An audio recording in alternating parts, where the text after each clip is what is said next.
Outside Joe's Pizza, many people regard this as the best New York pizza around. Unless, of course, you're a fan of Ray's Pizza, or Famous Ray's, or Original Ray's, or Infamous Ray's Pizza, or Ray's Pizza. Other than that, it's got to be Joe's. So I'm going to go inside and find out what's their secret, see if I can't take it back to Los Angeles. By the way, it's good to know that the bicycle I left here 3 years ago is still doing well. Thank you, New York. Let's head inside. Okay, we're inside Joe's Pizza, and you are? Sal. Sal, and you are? Joe. Joe, you were the grandfather. I'm the grandfather. So you know the secret of good pizza. Let me show you what my problem is. Can I tell you my problem? Yeah. Let me tell you I have a few problems. First of all, there's a rash, but we won't talk about that. Right. It's all up my back. I live in Los Angeles now. Used to live here in New York. Love the pizza. I go to Los Angeles, no pizza. No pizza anywhere. No pizza. I'm going to show you some Los Angeles pizza right now. This has squash, blossoms, eggs, hazelnuts, and crab. This is what you can get this down in Santa Monica. That's disgusting. Disgusting? Look at that. Oh, come on. People love this. You know what this pizza cost in LA? This is a $600 pizza. This is clam. What? Give it a chance. This is clam and bacon. Look at all the oil in the back of this thing. See that oil right there? What the hell is that, man? This is all vegetable and soy. Not even real cheese, soy. And this, you know how much this pizza goes for in LA? This is a $15,000 pizza. Yeah, and you're supposed to hang it on your wall. You're not supposed to eat it. Now let's look at a real pizza. Let's look at one of your slices. Look at that, nice and floppy, but not too floppy. Look at that. This is just the right amount of flop. And here's another thing, this texture back here. And everyone sees something different when they look at the back of a slice. Do you know what I mean? Everyone sees a different shape. I see my father yelling at me, telling me I'm not good enough. Why can't they do this in Los Angeles? They can't do it. They can do it. They're all on coke. They're all coked up in LA. Everyone's on coke. They've all got giant breasts. Even the men have had giant breasts. That's why they can't make the pizza. They can't even see it. Hold on. I got it. There it is. Watch this one. Watch this move. Give me some room here. Okay, then what do we do? You killed it. I didn't kill it. What are you talking about? This can't be fixed. I don't think so. That's the truth. Easy now. You're my story. I'm taking this home with me. I don't need you. I'm going to take this with me and prove to you that this is a good pizza. Put on this. Yeah, you think it's a good pizza. Okay, I call this the manta ray. Now look at this. This is a big tub of cheese. No much left. This is mozzarella. Mozzarella. But you call it mozzarella. Mozzarella. Mozzarella. Mozzarella. Mozzarella. Mozzarella. Am I doing it right? Mozzarella. Mozzarella. Mozzarella. Mozzarella. Mozzarella. Say it with me, mozzarella. Am I doing it right? Mozzarella. Mozzarella. You almost got it. Mozzarella. I mean, that's the The idea is you're supposed to kind of fall asleep a little bit at the end. Mozzarella, and just drift off to sleep, right? Push it up, like this. Push it up. Like a boob. Like a what? Like a what? What you think? Say it again. You can say it. Like a boob, you know. Like a boobie. Yeah. Like a boobie? Be gentle. Be gentle with the That's cheese. it, like gentle. Oh, they like it when you're gentle. Or with the cheese like That might be my problem. I've been just grabbing on real hard. The pizza's on me, everybody. You gonna figure out how to cut this right now? And you're all welcome to any free pizza here anytime you want. I haven't cleared this with Joe. Is that big enough for you? You want more? You look upset. That's a good value. This will last you a week. Yeah, you take that. You go right to Roosevelt Hospital. You have your heart checked. Who's next? Who can I help? Oh, look at this. Oh, now we're talking, huh? When the moon hits your eye like a big pizza pie, that's amore. That's amore. You have a beautiful voice, man. High pitched, I like that. Well, that wasn't high pitched. That was me going low. Gosh. As a young boy in Killarney, so many years ago, me mom would sing a lullaby in tune so sweet and low, so sweet and low. Ooh, ah, ooh, ah,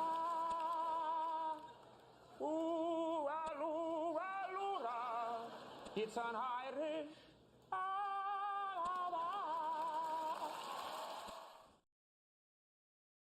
I'm just 2 blocks from the Apollo Theater, and behind me is one of the great institutions here in Harlem, Sylvia's Restaurant. They've been making and serving soul food here since 1962. Sylvia Wood's family still runs the place. They've agreed to let me serve soul food today in the restaurant. What could go wrong? What could go wrong? This is one of Sylvia's granddaughters, is that right? Yes. And your name is Zakira. Zakira. Yes. But people call you Z. Okay, this is gonna shock you. I don't know much about soul food. Main ingredient when you're dealing with soul food is love. Oh, you have love. yeah. We had none of that growing up. Yes. There was no love in the house, and let alone enough left over to put it in the food. Everyone's eating at Sylvia's. Not everybody has. Not everybody. But most people. There's Liza Minnelli. Okay. Is that Denzel right there? That is. Okay. There's Ice-T. Yep. Look at him, he looks so mad all the time. That's probably him after you've just told him a really funny joke. There's Bill Clinton. Everyone's having fun in this picture except the Secret Service guy. There's no joy in his life. Liza Minnelli again. Yes. She keeps these in her purse. Yeah. She comes in, she orders a bunch of soup, you're off getting it. Come here, look at this, look at this. Liza Minnelli again. That's 3 times for Liza Minnelli. That is. This is bullshit. How would I get my photo up here? Would that be hard to do? No, not at all. But here's the problem. This is the face I make in my photo. Check it out. That's kind of scary. Z, I'm ready to get started. How do I begin? Bam. Boom. Okay. Be honest with me. How does the hairnet look? It's not cute. I like white girls. I'm not a white girl. I'm a dude. Not like that. Yeah, no, I love you too. I'm a very pretty white girl. Does anyone ever go over the counter? Wouldn't that be faster than actually the way you're doing it? There we go. Here you go. Perspiring a little bit. Let's wipe down the pornographer's sideburns. The jewelry. Do you mind if I just get in here for a second? Oh, man, go for it. This is the best chicken I've ever had. And you know what I love about it? It's free. Who's paying for it? All right. Hello, Sylvia's. In operation since 1962, Harlem's premier soul food restaurant. Best soul food in Harlem. Best place to get it. Only 2 blocks from the Apollo Theater, Malcolm X Boulevard. You gotta come to Sylvia. They hung up. And then you click sign in. What number was that? I don't know how to do that. This is like a nuclear launch code. Why does this have to go through the Pentagon? I will try to use this system, but I just took money out of your ATM. By the way, this is one of our cameramen, James. During the 10 minutes Conan was learning the system, James was trapped near the register to avoid getting in the shot. Here is what he filmed for 10 minutes.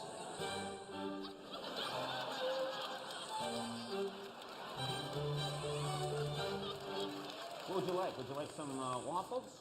Would you like some biscuits? Would you like chicken? Do you want dark meat, white meat? Do you want it smothered or fried? Listen, I get off work. Probably in 10 minutes, I think I'm getting fired. You want to show me around the neighborhood? Hello, Sylvia's. Yep, 1962. Best soul food in Harlem. Yep. Come and see 3, count them 3 photographs of Liza Minnelli for no reason. What's your name, sir? Good to see you. Jesse. Jesse, good to see you. You're a Yankee fan? Of course I am. Red Sox.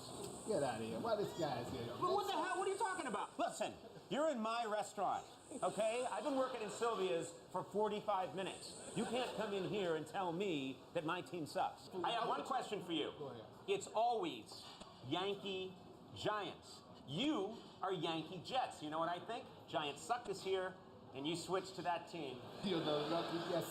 Is that what you did? I knew that's what you did. You have a Giants jersey at home. Yes. You buried it in the backyard, and you're wearing a Jets jersey. Sir, I'm giving away cakes today. That's for you. You take that one. You're trying to kill me. I'm diabetic, man. You're trying to kill me. Just take it. Give it to someone on the street. All right. Hello, Sylvia's. Yes, free cakes today. Free cakes for everyone who comes in. Happy birthday. Happy birthday to you. Yeah. Happy birthday to you.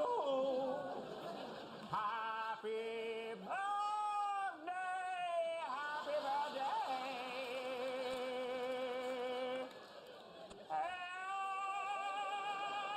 Happy birthday.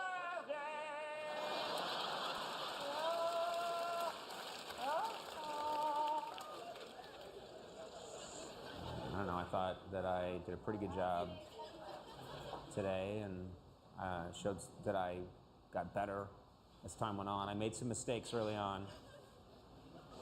Is there someplace here I could work? Well, I'm not working the counter, but I'm still working at Sylvia's, and that's pretty cool.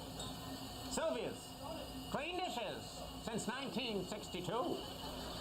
Need clean plates? I'm hurrying!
I'll have him bring that Gatorade. I'm actually gonna grab water myself.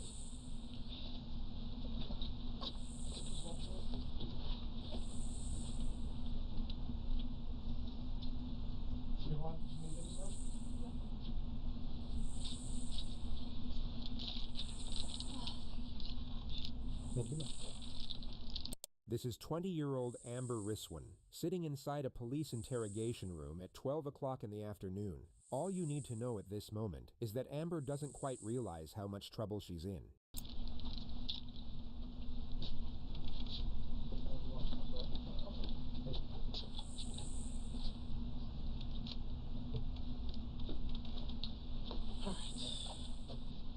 Amber, is it?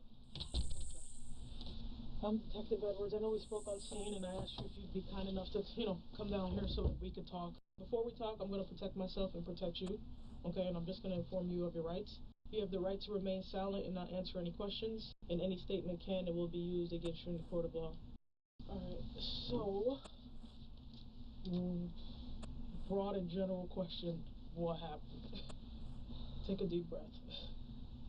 Okay.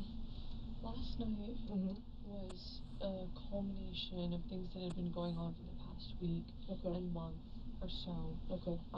I've been there since January, and Blake had been progressively more aggressive towards me. He would make abusive statements. He would hold me by the wrists and shake me around. He spit in my face yesterday, and he would also have these angry fits of rage where he would start breaking things and throwing things around. And he even put a bunch of scratches on my guitar. And then last night he decided to buy LSD and was acting nutso. And then I laid down on the futon in the center living room, and Blake was starting to play around with the gun.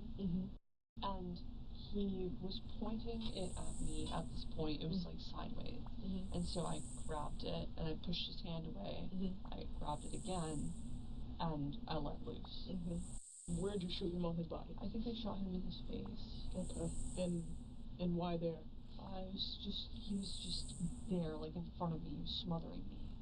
So that was within my arm's reach, there was this much of him. I gotcha. And he started spilling the blood everywhere, and he came up to get me, and then that's when I cut him, because at that point I reached into my pocket, and I got my knife and I cut him. And then he opened the door, he got outside, and then he started screaming and saying help me, and then the other guard showed up, and he was threatening me. He kicked me, that guard that called the police. They were being aggressive towards me too, and they thought that I was just some prostitute. I gotcha. So as he's crawling outside, what's going on in this moment? Are you behind him? Are you in front of him? I was behind him, and I was trying to get him back inside. That way there wasn't some scene. I really didn't want to deal with people outside. You may have already noticed that Amber's interrogation won't require a whole lot of analysis. So for contrast, you'll be presented with 4 additional subjects with very different personalities, the first of which will begin right away. From what we could research about Ashley Benefield, she was an extremely talented dancer, able to confidently perform with natural poise in front of large crowds in sold-out theaters. But according to reports, her social presence was considerably more reserved, with people describing her as friendly, but somewhat shy and sometimes withdrawn, unless she was under the influence of enough alcohol, which was reportedly the case when she met former naval pilot Doug Benefield at a business conference, and broke the ice by revealing she had a concealed firearm tucked into her bra. Despite a 30-year age gap, they seemed to fall quickly in love and got married 14 days later. They then launched the American National Ballet together, which Ashley conceptualized hoping to create a worldwide organization. But the company failed to get investors and dissolved quickly thereafter. Ashley then filed for divorce, but was already pregnant with their daughter, so they then had to co-parent together over the following 2.5 years, which created considerable tension, culminating in Ashley shooting Doug in the leg and chest when he was visiting her mother's house. She then ran to the neighbors, claiming that Doug had attacked her and that she had been forced to shoot him. Then she called her attorney, who accompanied her to the police station and informed investigators that she would not be providing a statement.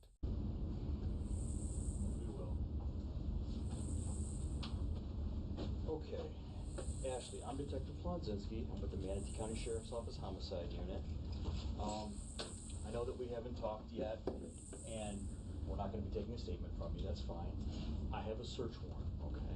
And your attorney's here. I'm going to give it a copy to both of you so you guys can read it, but I'm going to actually read it to you first. But no one can stop this process, just so you know, because it is a search warrant, all right? You can't refuse it. If you do refuse it, there's actually a charge for that. It's called obstruction to a search warrant.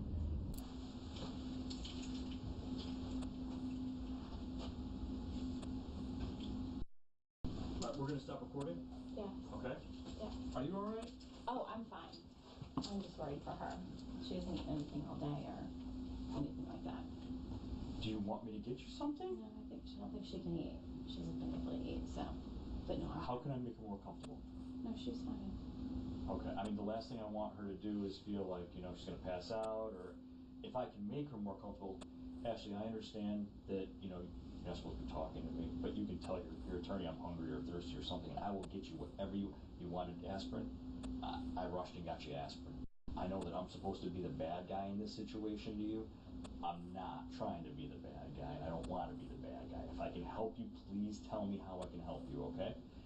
This is teamwork as far as I'm concerned. I want to get the truth, and you want me to know the truth. Police would find no evidence to support her case for self-defense. There were no signs of a struggle, and nothing to indicate that Doug had attacked her prior to the shooting. She was charged with second-degree murder, then released on $100,000 bond awaiting trial. It began on July 23, 2024.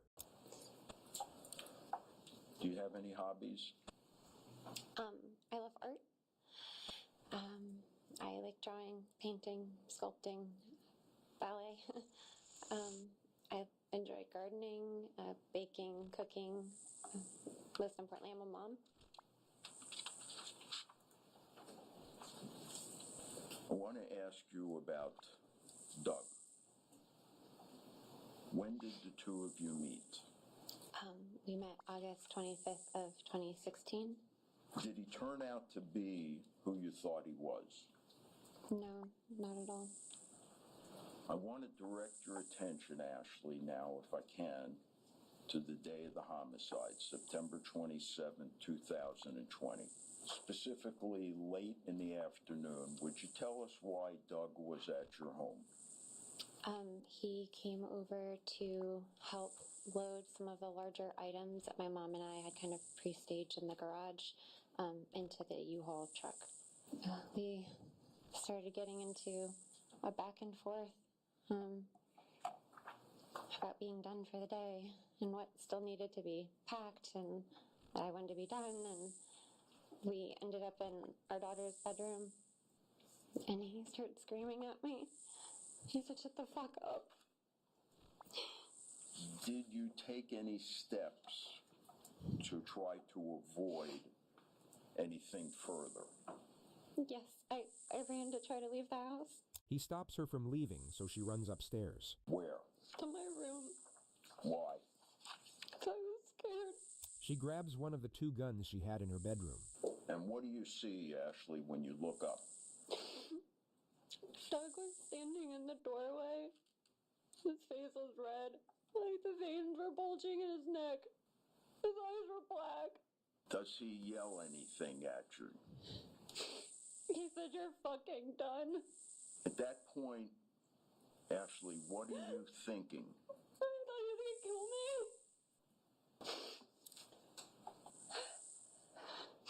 If I wore the wrong thing, he would call me a whore or a slut. I feel like I couldn't do anything right. I feel like I had made a really big mistake marrying him. Sometimes he would drive really scary, yelling and screaming at me and like running up on curbs. One time he almost hit a tree. I would like to just start with a couple of issues. So Doug had a vasectomy removal in April of 2017, right? Yes. And you paid for that? Part of it went on my debit card or my credit card. And your intention was to get pregnant?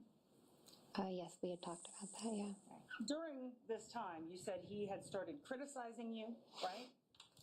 About the way you looked, your clothes, the way you acted.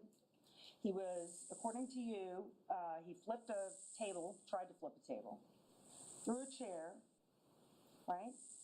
Yes. He would scream at you. Yes. He would call you slut and whore. Yes.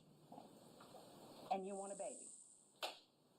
What you're seeing here is known as strategic insinuation, where tone and rhetorical framing are used to undermine credibility. This is especially effective when paired with nonverbal cues, such as the look the prosecutor is now giving the defendant. She is not allowed to speculate nor accuse the defendant until her closing statement, so this is her way of doing both without technically breaking any rules. I mean, yeah, we were married, we wanted a family. Okay. And here we have the infamous microtransgression. Here's another one. In fact, during this time in South Carolina, you never worked, did you? He wouldn't let me work. Okay. As you can tell, the way she says okay isn't neutral. It's laced with skepticism and condescension, conveying the subtext of disbelief without saying the words. Are you scared here of Doug? No, I would not say no. You said on direct examination that around this time you were living the nightmare. Those were your words, correct? Yes, ma'am. Okay. Were you living the nightmare here? Oh, no, not at that moment, no. That was a very nice day. How about at this moment? Oh, it was a good day. And States 102 at this moment? Same. It was a good day. Sometimes things are really good and other times they weren't. Okay. I wasn't going to disagree with him in front of anybody. Okay. So I want to get to the night that all this happened. So you knew Doug was coming over. Yes. You invited him over. Yes. To help you move stuff in the house. More specifically stuff in the garage, but yes. And you thought he was going to kill you. He wouldn't let me leave. I tried to leave. He stopped me. The question is, you thought he was going to kill you. Yeah. Where was your firearm? It was in the bin on top of the basket. Okay. And that was not your only firearm in that room, correct? Correct. You had a firearm in the closet. My carry gun was in my backpack, which was my purse at the time. Judge, if I could have her step down so she can demonstrate. You may. So Doug opens the door and does what? Standing in the doorway, kind of like this. He said, "You're fucking done." And I held the gun out in front of me and said, "Stop." And he got into this like fighting pose where he like turned sideways. And he was like moving around with his like arms in his hands. And he started like inching forward towards me. So he's standing there, he turns to like this and starts moving his arms around. Oh my God. Well, show me. What was he doing? He got like this, and he was like making like fighting motions. I don't know. I'm not a fighter. I don't know. Okay. It was scary. Did he have his hands in fists? Not at that point. They were like, I don't know. So you start shooting, and he falls down on his back. His legs went up in the air. Okay, where do his legs go? In the air. How high in the air? I don't know. And were you still shooting at the time? I don't remember. You can have a seat.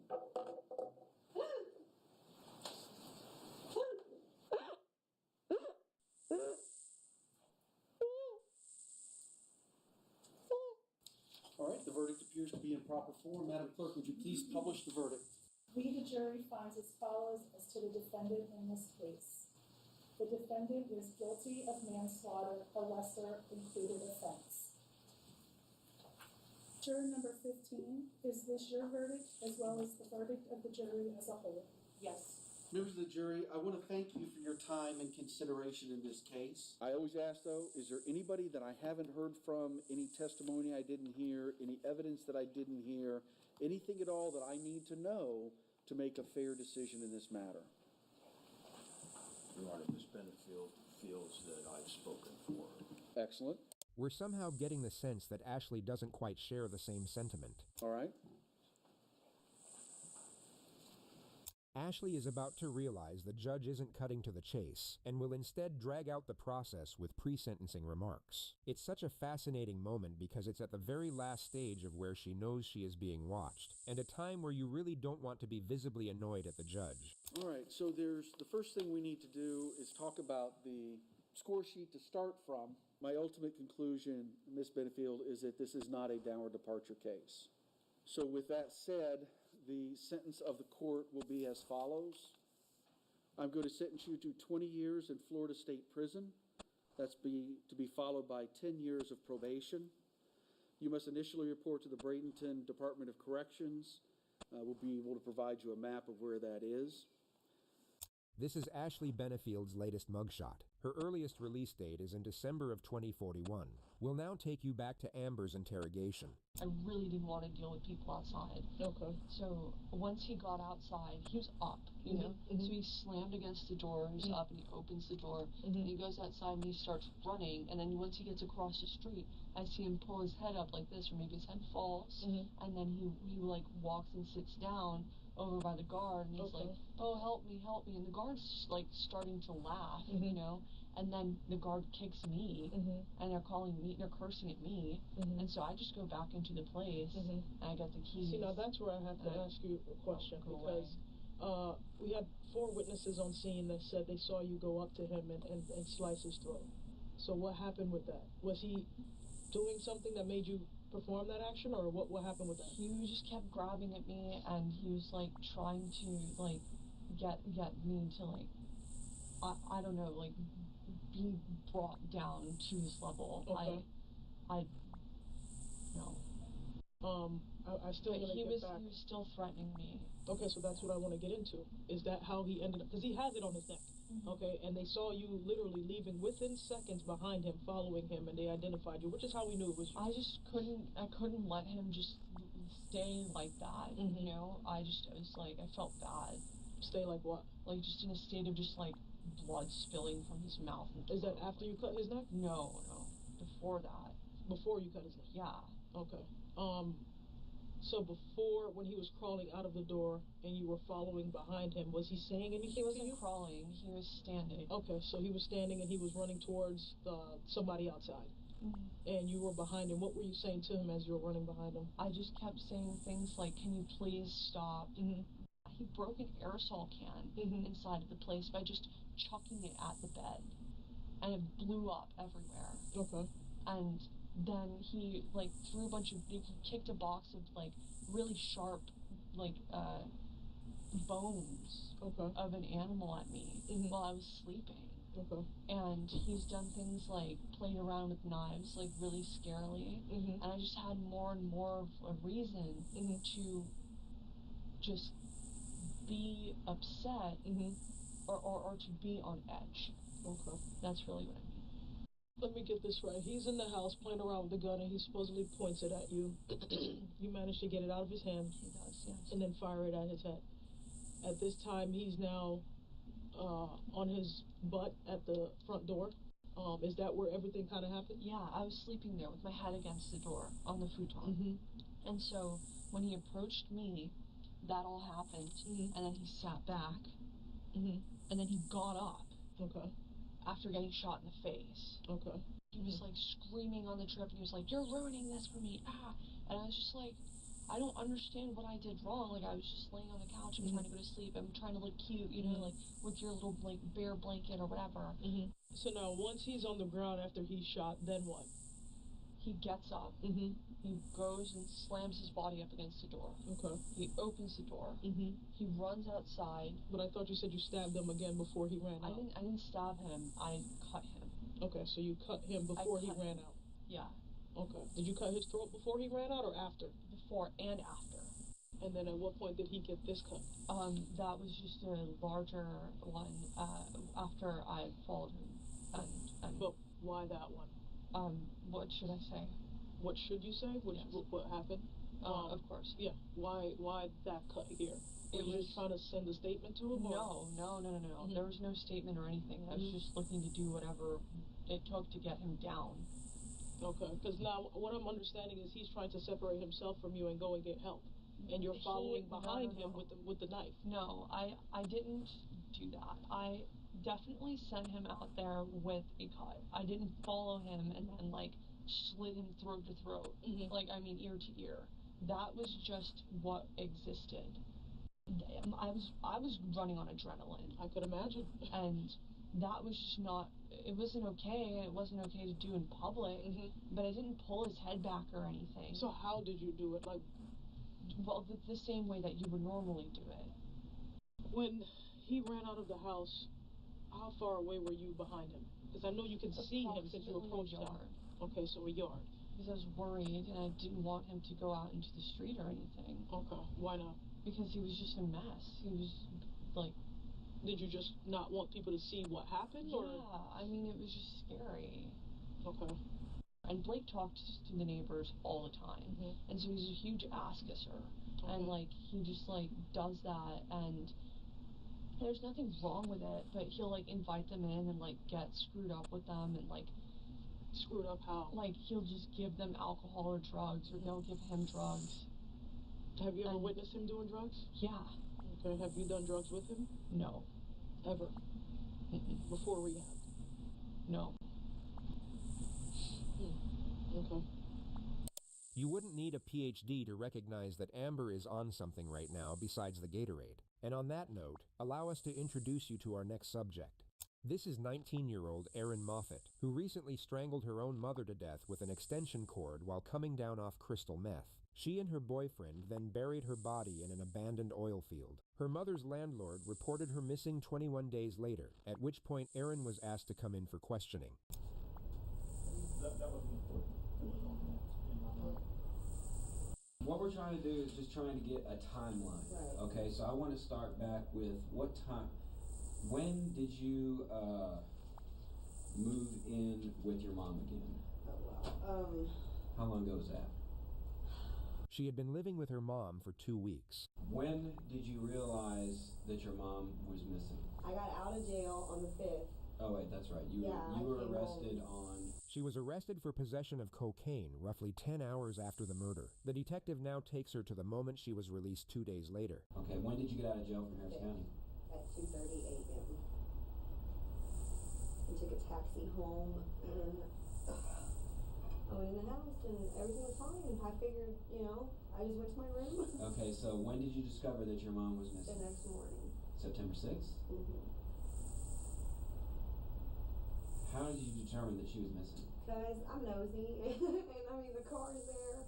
My mom does this right here, that trips me out more than anything. Like, I'm freaking out behind her car, and I looked through her, she has this little blue bag, and I looked through it, her wallet was there, all her identification, down to her pills, I mean, everything except her money. Her money was gone. And I know my mom had at least, because rent is due, the rent was due, and I ended up having to pay the rent, and I knew she had to have at least money for the rent. Me and my mom, I love her, I do, I really love my mother, but it's a very distant thing. Like, I keep myself very closed off, because I have to be that way with her. If I'm not, she will literally, there's days when I won't even answer my phone, because she's just crazy with it. She calls me constantly. So, hold on a second. Did you have money for your bond, or did you have someone bond you out? I had money for it. Where'd you go when you got out of jail on the 5th? I came home. That's when I came home. And I went in the house, and she wasn't there. And I'm really upset. My last conversation I had with her was about drugs. And it really breaks my heart. I want my mom to be okay, but I always say that but, and people hear it, and they're like, why do you always say that? I have a horrible feeling. Yeah. Horrible feeling. What do you mean? Because, I mean, look at people who do drugs, you know? My mom, all it would take, you have no idea what this on her, oh my God. What Like, do you mean? her mouth is horrible. She talks so much crap, like threatening, like I'm gonna shoot you crap, like horrible stuff. And I always told her, Mama, you're gonna handle somebody the way you handle me, and they're not gonna be like me. I love you, I'm your daughter. I understand you're crazy. Other people aren't gonna understand that. And somebody's gonna hurt you. And she don't realize, she thinks she's Superman, you know? She thinks she can talk to anybody and everybody however she wants to, and she does. Believe me, she handles a whole lot of people badly now. And that's what scares me. And I always, you know, she's always said, you know, her mouth is gonna get her in trouble. And when you're high and you're hanging out with high people and you talk crap, you get beat on. I mean, I've seen it. You know, I've been through things. So, I mean, I've seen horrible things happen with these drugs. Where do you think your mom is now? If we had to go look for her, where should we go look? If I knew I would be there. You don't have any idea? I have no clue. That's why I feel so bad. Where could she have gone if she had just walked out the door?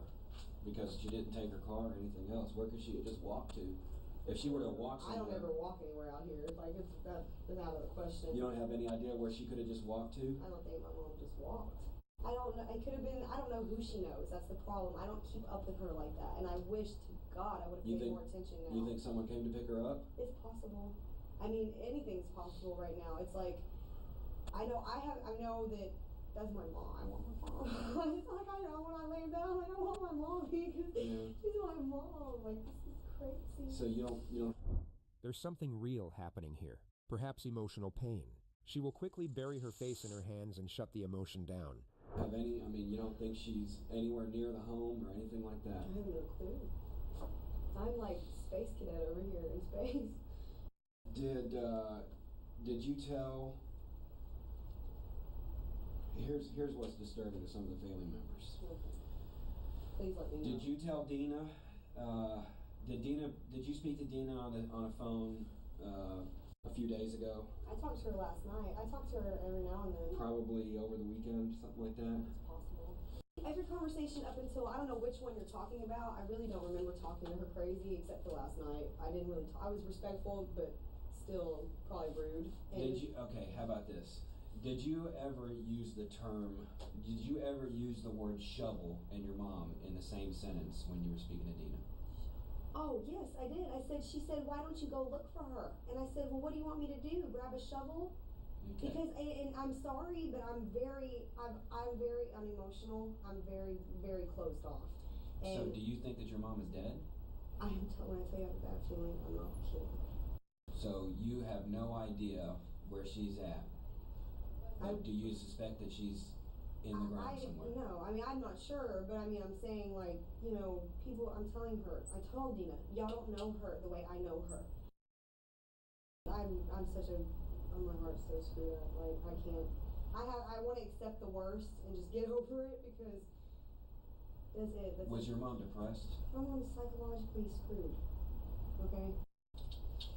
Okay, I'll be right back. Don't y'all freeze to death? Yeah, it's a little bit cold in here. I'll be right back, okay?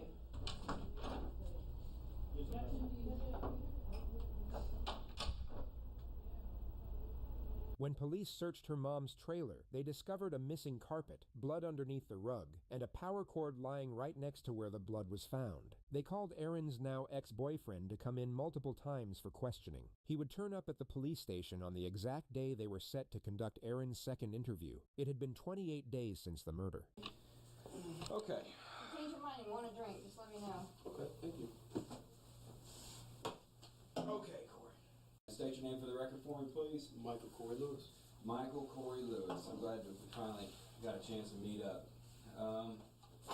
Before we begin, what I'm going to do is I'm going to read you your statement of Miranda rights, okay? You know what that is? Yes, sir. Okay. Okay, so as we've spoken on the phone a couple times, and as you know, what we're trying to do is establish a timeline for Jana's disappearance. Who's that, her mom? Yeah, Shannon. Okay. You may know her as Shannon, is that correct? Ashland's? I only remember her name on there twice. Okay, Ashland's mom? Yes, sir. Okay, so you're familiar with Ashland? Yes, sir. Or Aaron, right, Aaron. Moffett. Okay, so you've met her mom twice. Her name is Jana Shannon Moffett. Okay. Okay. So when did you, on the 2nd, because we're talking about, she was arrested at about 2:30 in the morning in Friendswood on the 3rd. Black Hawker 528. Right, okay, so you remember that? Yes, sir. You got that time frame in your head, and you remember when that was? Yes, sir. Okay. Take me 12 hours prior to that. I was at my trailer. And describe to me each hour of that day. He claims he was in his trailer for the entire day until he picked up Aaron at 11 p.m. to drive to Friendswood. Jaina had been dead for roughly 10 hours at this point. Were y'all going to get dope or what? I believe she was. Okay. What was her frame of mind then? Meaning, how was she acting? Well, she had a big bottle of pills, which Xanax. It was like blue pills. I don't even know. I mean, was she acting different? Yeah, or? she was on something. She was on something? Definitely. Well, when is she not? Yeah. Did Jaina ever, or did Ashlyn ever tell you that Jaina was missing? Yeah, whenever she got home. When she got home? When she got released. Got the taxi cab to my... What did she say about it? My mom's gone. All her stuff's here. Her money's here. Phone. Cigarettes. Keys. On the night of the 2nd, when you and Aaron went to Friendswood, did she mention anything about her mother? Not really. No? She was trying to avoid it, I guess. I don't know. She was saying. I mean, what did she think that happened? I mean... I don't know. She told me that mom's like a druggie, and she was just giving me all kinds of information. It's important to note the detectives are not certain of Corey's involvement at this point. They have no concrete evidence that can implicate himself or Aaron, so everything you're about to see is entirely a bluff. Let's see, do you trust Aaron to Ashlyn? Do you trust Ashlyn to keep quiet about secrets? I haven't told anybody any secrets. I don't keep secrets. You think she could keep something quiet? If she wanted to, I guess. She's pretty good at that. She lies to me a lot, so yeah, probably. How long have you known her? Like I said, a couple months. Couple months? Maybe. When we do this type of interview, there's certain things that we already know the answers to that we're going to ask you, just to make sure that you're being honest with us. So and I'm having a few, I guess I got a few questions about the date on the 2nd. You said you had problems remembering dates, and yet you remember the 2nd. Why does that date? I don't remember. Y'all told me it was the 2nd. He's told me several times she got arrested on the 2nd. And so I'm assuming it was the 2nd. Well, that's okay. So what were you doing on the 2nd? Probably woke up like at 2, like I said, and then I don't know. She called me and said she had her mom's car. Okay. Remember again. Let me back up. This is your chance to kind of tell us what's going on.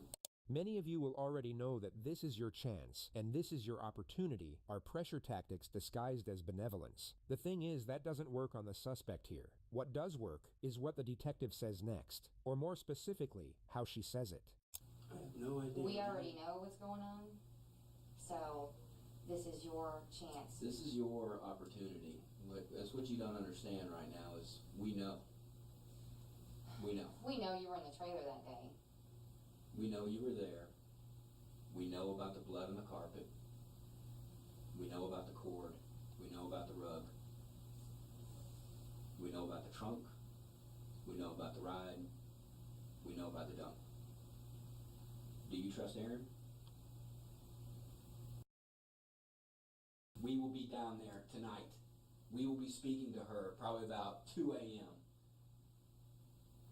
She will confess. And I'm going to be tired by then. I'm not going to want to hear. She killed her mom. I know she did. Stuck a needle in her neck and she choked her with the damn cord.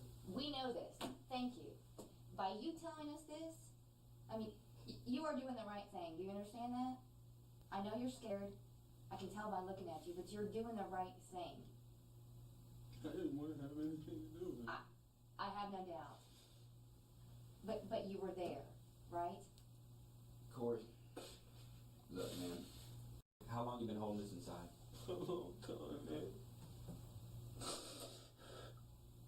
You were in Aaron's room. You guys just had sex. And her mom was, okay, help me out here because the computer is no longer there. I think Aaron calling Right by the door. Right when you walk in the front door, to the left. Okay. Where the stain is, correct? Like, stains right here, the computer. Okay. Because the computer's no longer there, is why I'm asking. She probably pawned it. Okay. Forgive my drawing, but we're gonna say this is inside of the trailer, okay? Then she's the one that. And she snatched the cord out of the wall. Where were you when this happened? Tell us where you were at. There. Did you hold her mom down? No. You didn't hold her down? Come on, Corey. You're doing good. Buddy, you're doing good. I'm scared shitless, man. I imagine. I understand that. I imagine. I believe you. Hastings oil field. Huh? Hastings oil field. Is that where she's at? I mean, I imagine panicked. Everybody was panicked. Man, I went with it because she just fucking killed somebody. Oh, sure. They take him back to the moment they were both in Aaron's room, just before the murder. And so what happened? Was she talking about what she was going to do, or she said she was going to go out and kill her mom? And she did, and I stood there and watched. What has Aaron been saying after this? I mean, She's been trying to keep me to cover it up. Aaron was arrested the next day and informed that Corey had already told them everything. Aaron, don't say anything until you sign this document, okay? We're going to keep this the way it should be. And then you'll have your opportunity to talk. What I did was wrong, and I know that. what do you mean what you did was wrong? Y'all said y'all put Corey in jail already. Why don't you tell us what happened on the 2nd? Why don't you just start on the 2nd and begin to tell me what happened? I can't say this shit. You're pointing to your throat. What did you do? I can't say it. I'm a piece of shit.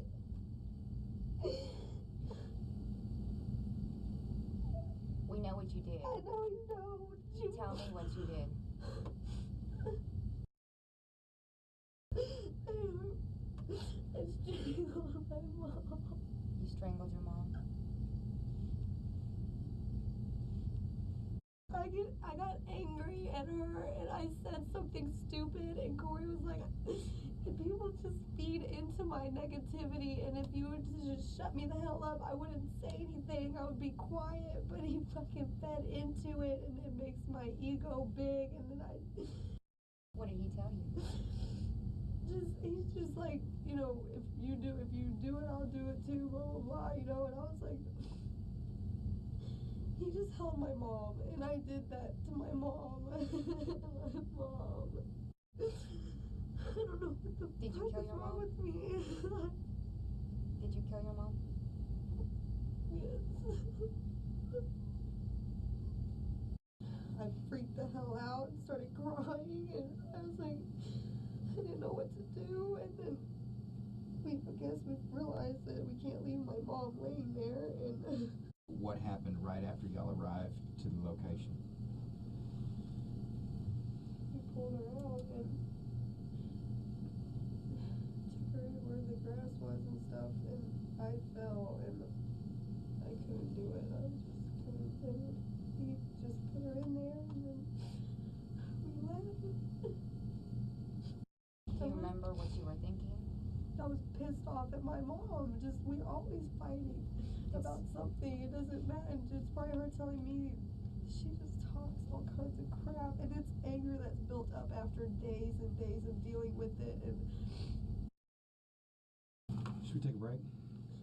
Do you need anything? I haven't ate, but Are you hungry? For what though? I don't know. We can get you crackers or chips or something. We'll find something. We'll be right back. I'll get you some crackers.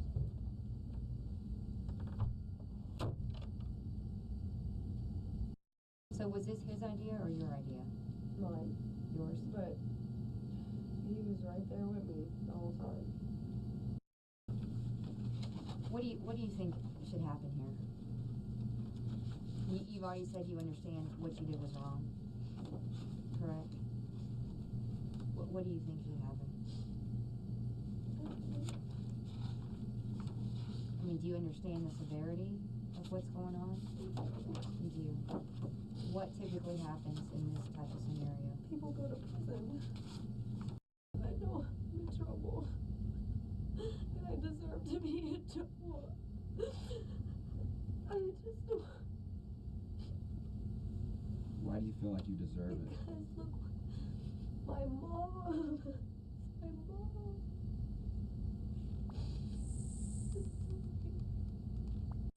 You understand that you'll be charged for homicide? Do you understand that? Yeah. For killing your mom?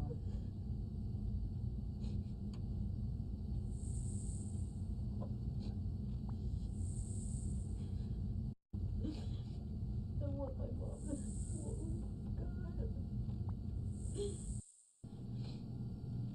So when you went to go interview Corey, he just Caved.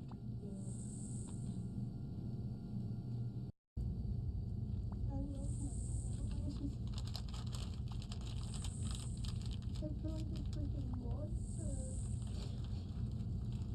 This moment is absolutely compelling because of the autonomy the interrogator has. He can respond in any way he chooses, or not respond at all. You may have noticed he was playing the role of the bad cop and was especially cold toward Aaron throughout the process. But for whatever reason, in this moment, he chooses empathy.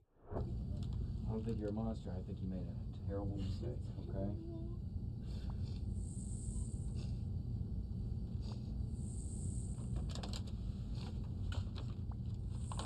Is this your Coke?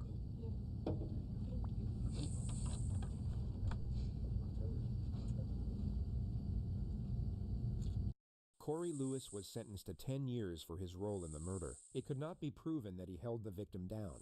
Erin Ashlyn Moffett got a 50-year prison sentence. She will be eligible for parole by the time she's 44. Alright, so I know we're skipping around here, but I was going back to, you said that you were about a yard away from him as he's running. That's all I really remember. As he's running, getting help. He was on his knees at this point?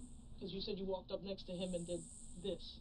Yeah. How tall is he from you? Like, I was standing, and he was like about this tall. Okay. And then the like corner parking lot guard started screaming, and then he said, "Get the fuck away from me, bitch!" and like all of this like disgusting language. Sure. And then that's when I went to the bamboo room for help. And now, why didn't you stay on scene if you were trying to get help? Why leave in a Monte Carlo? I just couldn't stay. I thought that I was going to be blamed for something because all those people, like, with all the witnesses at that time, just trying to group their story and glue it together. I don't trust that. But why not stay and give your account of what happened? You know what I mean? Because I knew this would happen today. Knew what? Knew that if I showed it back on scene, somebody would call or I would go to the police station. I plan on getting my stuff, giving it to my dad, putting the car back and leaving, and then calling about this. But was he out there during that time? In the apartment complex next door. But yeah, I think he was. He was? Okay. He must have been. For him to have like seen me and been like, "Oh, this girl has to go to jail," and then like call police. Yeah. Oh, he said that during his own the time? fucking business. Did he say that during the time? Kind of, but like I don't recall. I'm not sure. It was just a sentiment. Were any of those knives that you had on you the one that you used to cut Blake? Which one? The silver one. Okay. How many knives do you keep on you? 2.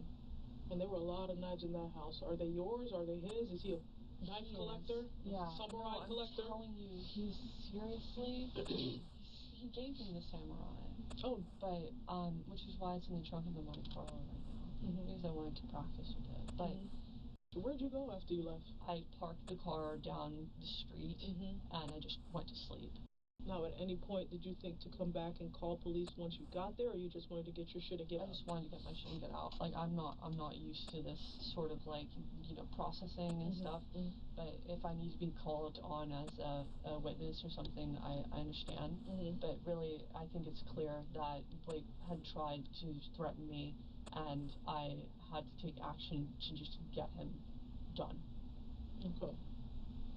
So when you say done, what do you mean by that? Just away, no more. dead? Away. Okay. What I'm trying to say is that I wasn't being like ultra aggressive. So by him bleeding, because you said you couldn't wait to see it done. No, as in I could not stay around it without checking to see if this guy was not going to get up again. He got shot and got up. Okay, and then he left outside, and you followed him. You were within a yard of him, and you cut him again. No. No? I'm not going to agree to that kind of statement. But you literally just said that. My brain had been, no, I did not. You said no, that I said that my mind was fuzzy. And that concludes the first real pushback of the interrogation, which leads us to our next two subjects. Do you mind if I keep the door closed if we actually have people walking by? And is that cool? This is Katrina Ben, who, according to these investigators, was the most confident suspect they've ever dealt with. She began dating a popular car salesman called Eric Samoa in May of 2012, and although he was upfront with her about seeing another woman at the time, Katrina believed, or at least hoped, that she would be the one he'd eventually choose. But early one morning, shortly after they had slept together, she discovered Eric had called the other woman while she was there. What she was unaware of, and what you will see her find out in real time, was that Eric was calling the other woman to break up with her. Katrina then waited for him to go to sleep, then shot him in the head. Eric was discovered the next day during a welfare check, and Katrina, being the last person he was texting, was asked to come in for questioning. Police would later testify that she seemed genuinely distraught when she was informed of Eric's murder. So you moved in the high-rise how long ago? March 11th, I believe. And, okay, and how'd you meet Eric? I met Eric outside, like 2 weeks after I had been there. I think we get off work or get in about the same time. So I usually get off around 6. It takes me a while to get home. And we're walking in, and he asked me if I was a nurse. She talks about her work as a nurse, and they make an instant connection, seeing each other almost daily for the next 3 weeks. She then gets to the day before Eric's murder, where they were spending the night at his apartment watching the basketball game, when at some point Eric starts calling his dealer to bring him some weed. He asked them 2 or 3 times, where are you at? Where are you at? Where are you at? And then he just hung up. I don't know if they hung up on him. I don't know, but... What time do you think that caused? That was during the second quarters. She says she goes to sleep in Eric's bed after the game, while Eric stays in the living room. I woke up to him talking to somebody, and it was a guy. And I don't know how he knew I was woke. Maybe I coughed or something. I don't know. But I rolled over, and he opened the bedroom door. He came in. And as he opened the door, I could see who I think is the guy from the apartment, walk by to go to the couch. The person she just mentioned is Eric's drug dealer, who she's now trying to pin the murder on. She says she goes back to sleep, then wakes up the next morning. It had to be right at 5. It had to be right at 5. Eric's in the bed, and I hear somebody using the bathroom. So the guy's still there, obviously. He used the bathroom. I'm a nurse, so I'm going to notice if you use the bathroom, you don't wash your hands. So use the bathroom. I didn't hear any water running afterwards. She gets her stuff and goes to leave, and while she's walking out of the apartment, she feels someone push the door shut behind her. And when I felt the nudge on the door, I thought it was Eric coming behind me, because he usually walks me to the door and locks the door. But you didn't see him come up behind you, to the front? No. I went out the the bathroom and immediately made a right. Yeah, I wasn't trying to look, see him, anything. I was just trying to leave. So I walked out the bathroom door and grabbed the front door. And as I was going out like this, my hand is pulling the door too, the door started pushing up.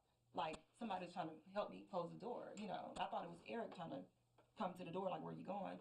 But I saw, this side of the guy, I just knew it wasn't Eric, his little skinny arm.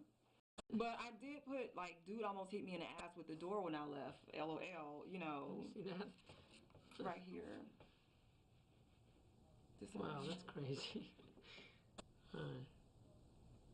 This detective would later testify that he believed Katrina was innocent by this moment. The truth is that she had sent the text message after Eric was already dead. Katrina left soon after this moment. The investigators then located and arrested Eric's drug dealer. He denied ever having been inside Eric's apartment. Katrina was asked to come back in, a week after her first interview. Hey, Trina. Hey, how are you? Good, how are you? Tired. Alright. Do you have more questions? Yeah. Do you have some time? Okay, cool. The detectives are once again suspicious, especially this one. The main thing they're doing here is getting a read on Katrina. Her answers aren't as important to them as how she responds to this situation. Alright, so, we're still, like, in the middle of things. Okay. And like I told you before, you shed so much light on Eric that, you know, we haven't gotten from a lot of people. And this will be like our only opportunity while you're here to maybe just go over the story just maybe one more time. Maybe you just remember something just a tiny bit more that might give us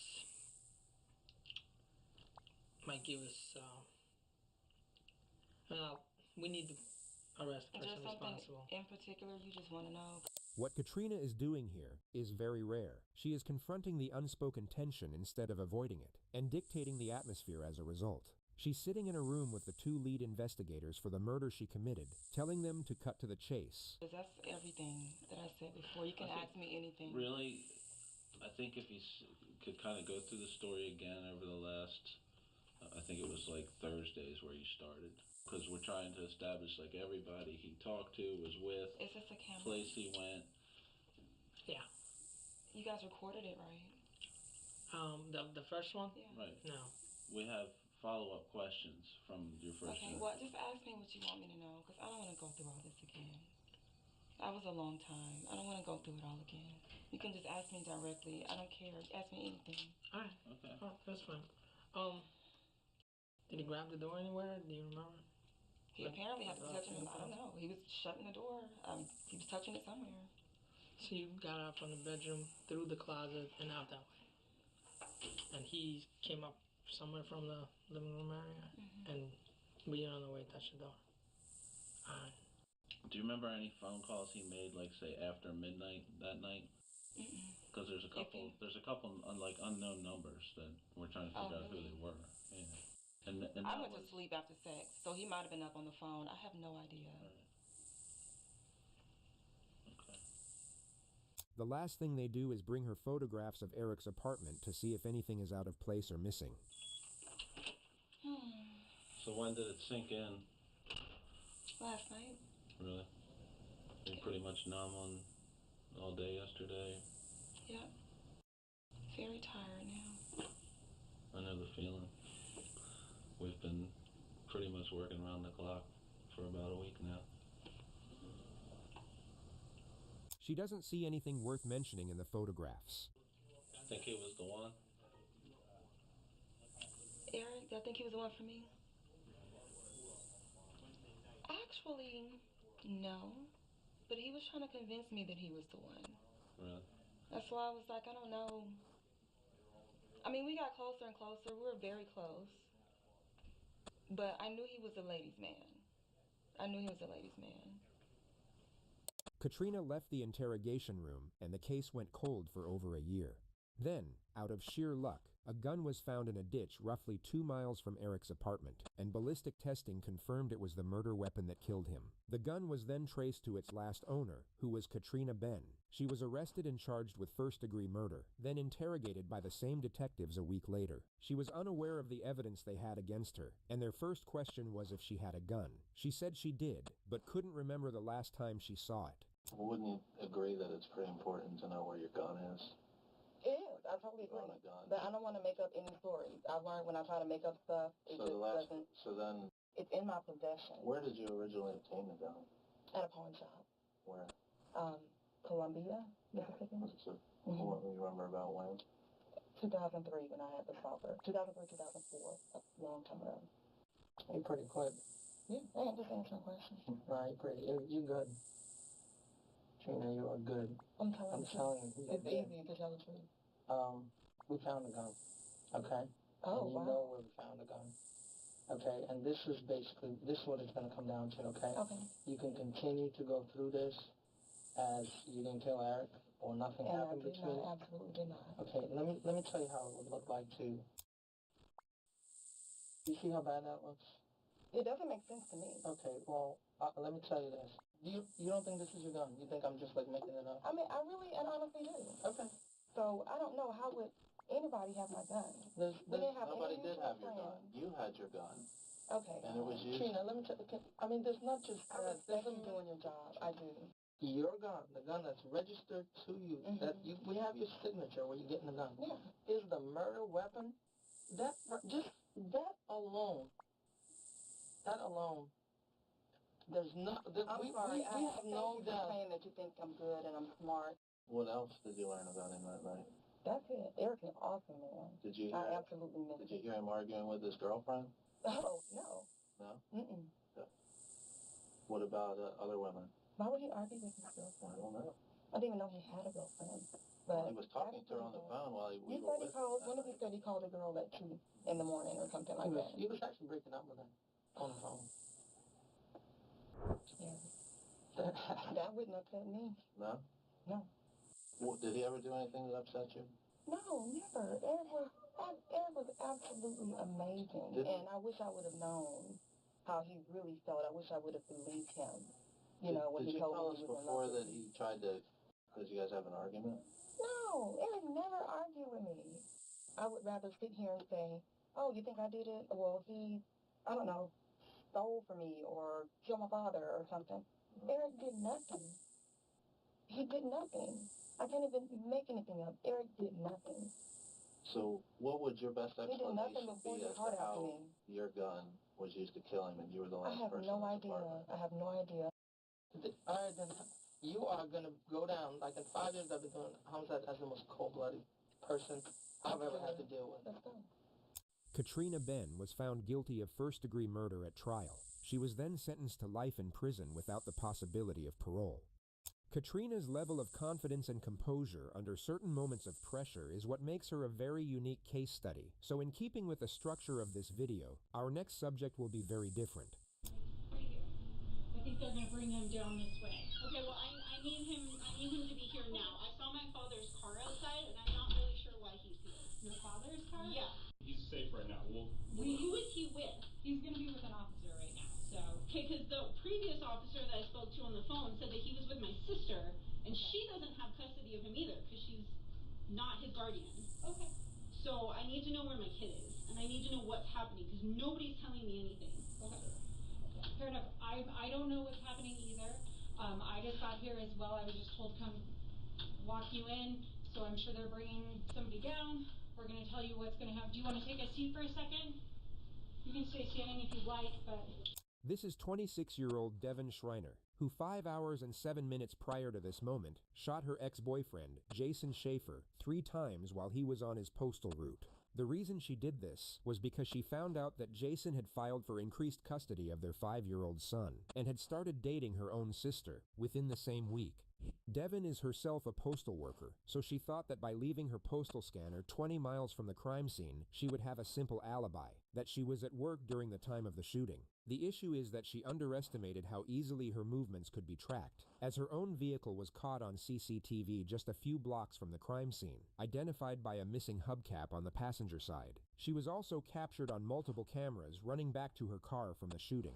Now what you just saw, as Devin entered this interrogation room, is her entire strategy. She will lean into this emotional front of supposed anger over her son being taken out of school without her permission, which on paper seems very cunning, because it's far from the typical demeanor of a guilty suspect walking into a police station, and in theory, would change the entire dynamic of her interrogation. But you'll notice that it doesn't quite have the desired effect. Okay. Where is my son? He is at the police department and he is safe with So he's not here? This is the police department. He is here. Okay, well, why is he not here with me? I need him to be here with me. I haven't seen him and I don't know what's happened. He was taken from his school without my knowledge or consent.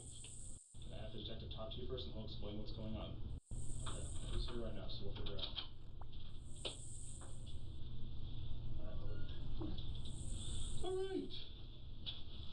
Thank you. Mind if I shut the door for privacy? I mean, I don't really care. I want my son. The reason that Devin's strategy is about to fall apart has everything to do with this detective, because he basically doesn't give a damn. He clearly feels that he already has enough evidence to close out the case, and will communicate almost exclusively with sarcasm and passive aggression. You're about to see him blatantly accuse Devin a total of 7 times over the course of this footage. Yet instead of confronting the elephant in the room, as we saw with Katrina, Devin will avoid it at all costs, and cling on to this feigned state of annoyance as her escape route, each and every time, and it's absolutely fascinating to watch. Where is my son? I'll tell you everything. How about that? You're Devin? Yes. Am I pronouncing it right? Yes. I'm Steve. You can call me Steve. We gotta kind of step back here a little bit. I gotta tell you some bad news. Your ex-boyfriend, is it? Ex-husband? I just call him my son's dad. Son's dead. We were never married, but... He died today.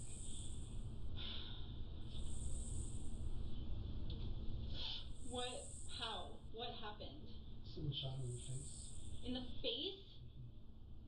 Where? On his postal route.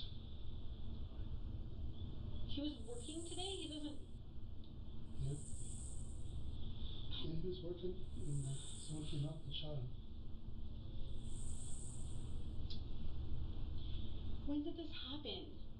12:32 today. It is 6 o'clock. Yeah, because the case is so serious, I don't want to do anything to violate your rights, anything like that. So everyone that my rights and my son's rights were violated when you took him from school and did not contact me. Yeah, so that's what I want to talk to you about. So let me read you your rights, just so you know what they are. Have you ever seen cop shows? Yeah. They're on like every night. And these are the same rights. I'm going to read them to you, although you probably know them. Maybe see. So let me read them to you. Can I still call you Devin, right? Yes. All right, Devin, let's get through this. Devin, you have the right to remain silent. So I want to talk to you about this case. I need to see my son. We need to figure out what's going on and how your husband, how your baby's father died. And I don't want to turn over the ex to the baby until I know that everything's legit and that you're calm and that you're rational and you're not a crazy person because I've never met you before. I'm not calm. My son was taken. Nobody told me that anything happened. My son was taken from school by either police, and I was not informed, or by somebody who is not legally allowed to pick him up from school. Yeah. So here's what's going on. If the ex-husband shows up at the school and the wife's dead, we're not going to release the kid to the ex-husband who just killed the mother. You know, that's going to put the kid in harm's way. So that's just standard police 101 business. But nobody called me. Yeah. When did you pick him up from school? Probably about 3. Okay, I called his daycare at 5-ish, and she said he was still there. When we got a homicide like this, we have a lot of people working on it. Okay, but then they have my contact information. Yeah. So they couldn't have said... Yeah, you're not listening though. We didn't want them to release the child to you. Don't release him to me, but nobody even told me his whereabouts. Well, I thought he was with his father. The police escorted him back here. The child is being interviewed by forensic interviewers. He should not be interviewed because I didn't give consent for him to be spoken to. He's a witness, so he doesn't need consent from the police. Was he there? Was he in the... But he's going to tell us about the relationship between you and his father. But I don't... You don't understand. He's 5. Well, he might not have anything to say. But no, I don't understand how this can all happen without me even knowing that anything happened in the first place. I am asking why I was not contacted in any sort of form about my child's whereabouts or that there was even an incident. I don't know about that specifically. I know we wanted to find you and we were trying to track you down. You could have found me when you picked him up from school because they have my information. I pay for him to go to that school. They have that information. Okay. We're kind of going around in circles here. I'd like to exonerate you if you didn't have anything to do with this and get you out of this police department. Yes, because I would like to see my son. I don't think you want to hang out with me. Do you know of anyone that want to get Jason in trouble? In trouble? No. Or out to get him? Want to shoot him? No. Nothing like that? Okay. Does it surprise you that someone would go up and shoot him? Yes, it surprises me a lot. I didn't know, I don't know anybody that would want to hurt him. So I want to transition a little bit here.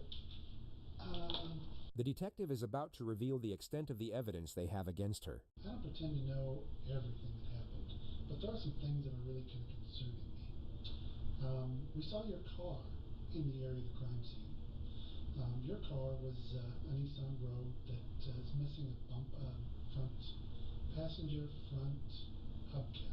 We caught your car on a license plate reader a little while ago with your license plate, and it has that front passenger hubcap missing.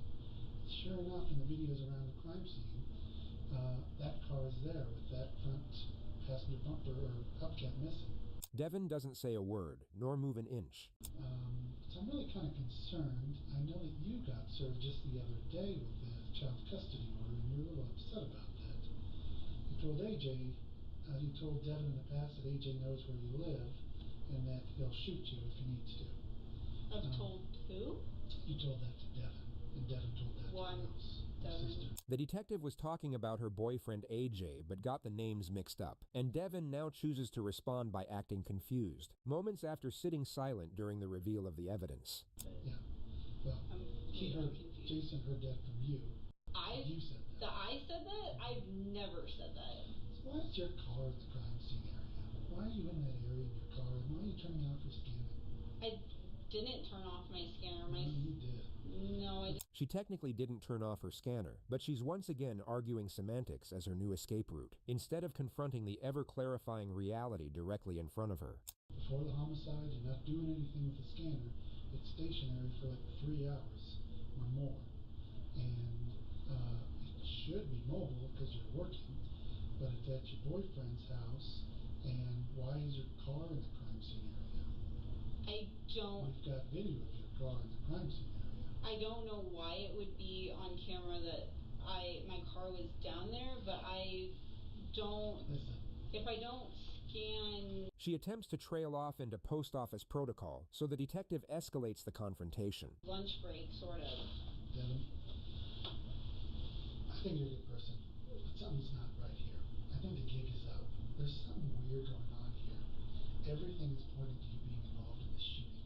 The video of the shooter looks kind of like you. It's from a distance, but it looks like your height and your build. It doesn't look like AJ's height and build. Now, we're going to search your house, we're going to search your car, we're going to seize your car. It's not a random shooting. And so the gig is up, okay? I read on the way here about what happened, and they said that a man shot him. That's what we originally thought, yeah. Now we're thinking it could be you.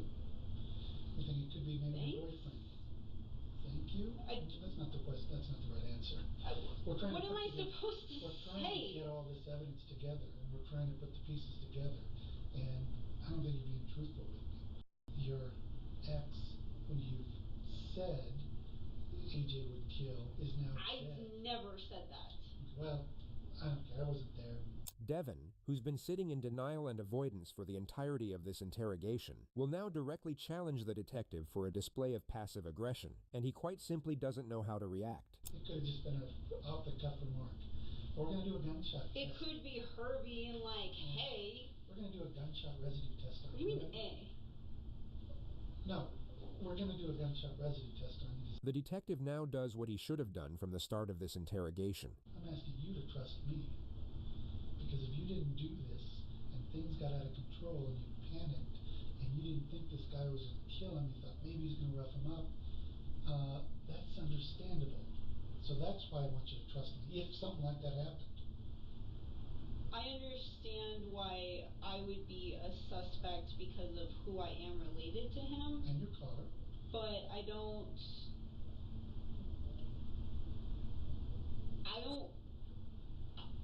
There was things in the past that have happened with him and I that I could have gone to court, or I could have tried to call the police. I mean, I have, and it didn't help, but there's other things that I could have done. Why would I shoot him? The detective now reverts back to not giving a shit. I don't know why people ever shoot people. Your car was there. So tell me someone borrowed your car. I was at work on my route, which is not not super close to the post office. Why is your car in Longmont when your scanner is I don't know. I am on my route working. Do you work in a mail truck or your personal car? No, I work in a mail truck. Okay. So why is your car down here killing your ex? I don't know. But it sounds like... You understand why that's so concerning to me. Yes, I do understand that. So did someone borrow your car? Help me out here. I don't know, but it seems like with all of these things that you're going to be doing that I need to have a lawyer or ask for a lawyer, or I don't know. Yeah, you can have I don't know what I'm supposed to say about that, but I'm gonna honor that. Devin then speaks to a postal inspector for an hour and a half, who doesn't get anywhere either. They then collect forensic evidence before we reach the end of the footage, and they all just stand there, sharing the awkward moment together.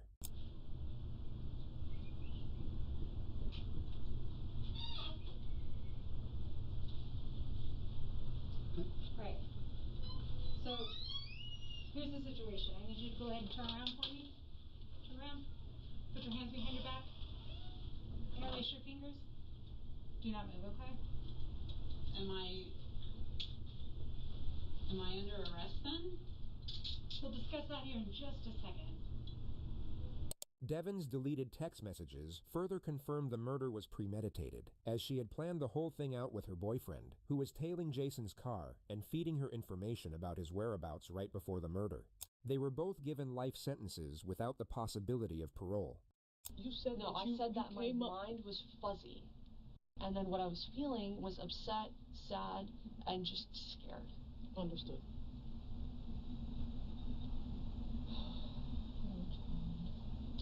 You what? Nothing. I'm just like suffering from some digestive complications. Alright. Give me a minute.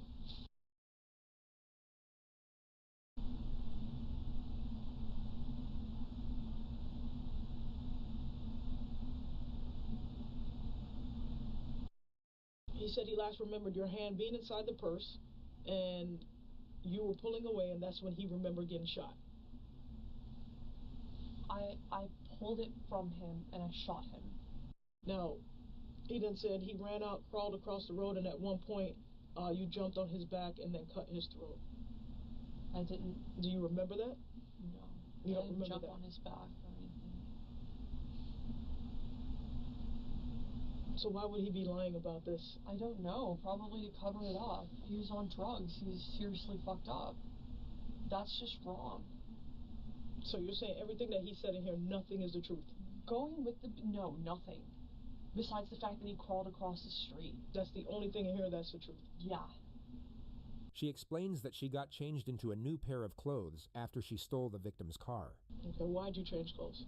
Because I didn't want to be recognized by any of the neighbors when I got back to finish, like, taking my bullshit and just leaving. That way I could just call about this and say, hey, Blake is a scary man, and I had to fuck him up to get away from him. That's what I wanted to do.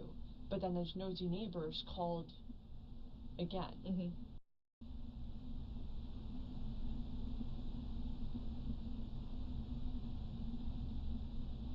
Seems like you're in a daze. What are you thinking about? Just replaying scary stuff in my head. They ask Amber for a visual demonstration. I tried to find a tall person. Okay, I'm not that tall, but you said he was taller than you, so I just wanted to see, while you were in the house, how it actually happened. And I was, like, kind of comfortable in my sleep, and he came over to me, and he started, like, asking me questions. And that's when I just decided that I would do something like this to get things out of his hand. And I turned the gun around, and I just kind of hunkered up and pulled. Okay. Austria. Alright. Knife. You're like on the floor, you're bleeding. you get up and you come towards me, that's when I took this out and just quickly slashed him. Blake is running this way, I think, because the house is back that way. Yeah, and Blake collapses on the floor. Okay, you can collapse, sir. You're basically like this, but on the other side. And I just like added a little like quick like pull. Like, so is this the other side of his neck now? No, just like the same exact place. Okay. You did switch it, but it was still the same direction, is what you're saying. Yeah. Understood. Alright. Wow. Better picture. I should probably do this more often. That was fun. Alright, give me 1 minute. Let me get you another. If you need to use the restroom, let me know. Yeah, I'd like to use the restroom. If I could find pants, would that be okay? I mean, it's kind of weird. Pants? Yeah. Amber took a plea deal and pled guilty to attempted murder. She was sentenced to 20 years in prison.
So Jordan, I know Cortona is like your favorite town in Italy. So I arranged a special treat for you. People of Cortona, I wish to thank you on behalf of myself and my fake Italian friend from Long Island. Now, the mayor of Cortona, please. Buongiorno e benvenuti. Ci fa molto onore il fatto che lui apprezzi tutta la bellezza di Torio del nostro comune. Ah, very good. I now would like to move on to the great honor that Jordan is going to be given. A parking space made in his honor.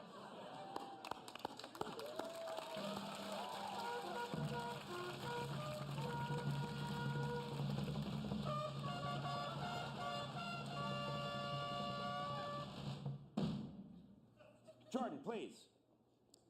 Ciao signori e signore. Io sono nato a New York, però il mio cuore è sempre qui a Cortona. Questo è un posto molto magico e del sogno. Infatti, questo posto specificamente è molto bello. Io non so dov'è questo parcheggio perché questa è la piazza più grande a Cortona. Tante cose qui e tornerò il prossimo anno per fare ancora. Nell'estate si può mangiare fuori di questo ristorante, ma guarda, anche quando mangio lì io prendo un primo che si chiama orecchiette al fumo e un antipasto con salumi affettati misti, ci sono tanti pecorini locali e per contorno con la bistecca io ho prima saltato patate rosse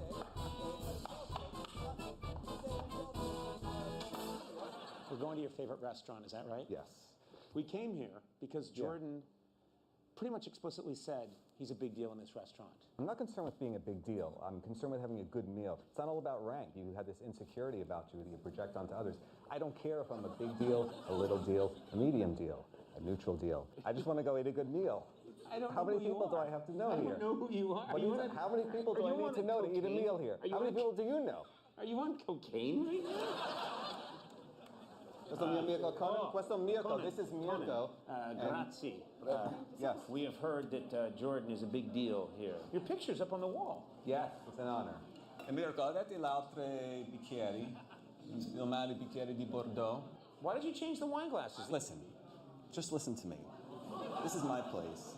This is my experience that I'm sharing with you, okay? You may love it, you may hate it, but at least you'll know you experienced it my way.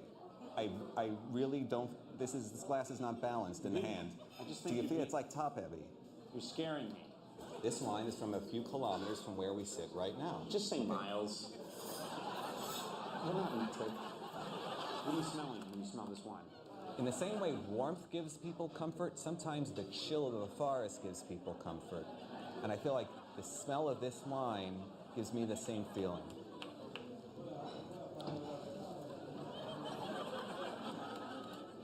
What do you smell? You sit there with a judging face without commenting yourself.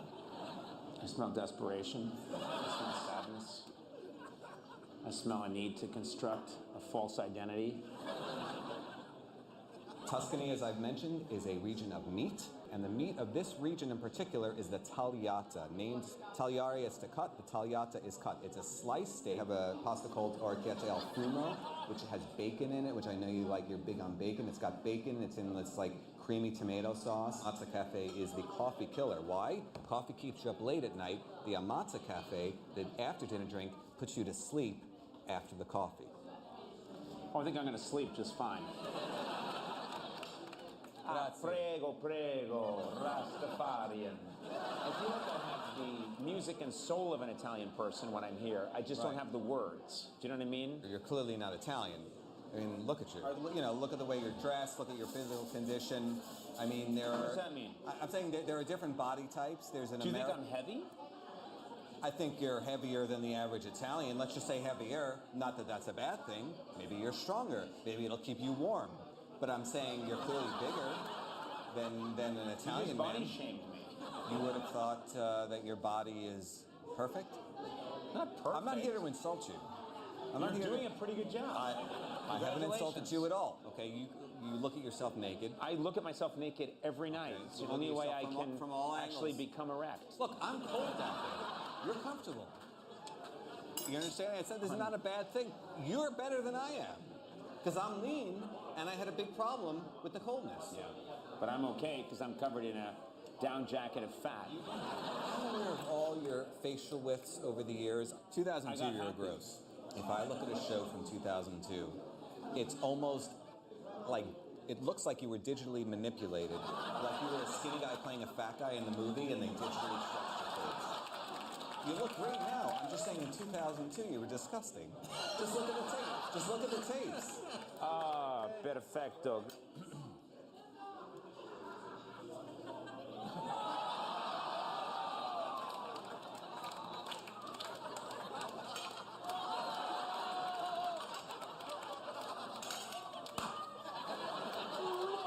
One of the reasons we came to Italy is you said there's a dessert named after you. I look at this menu, no dessert named after you. What's the dessert's name? Il Dolce di Jordan. But I don't see it here on the menu. A little confused. The special in summer. Special in summer. Yes. Can this be the Conan salt? This is the salt of Conan. Sel de Conan. She doesn't even know that you are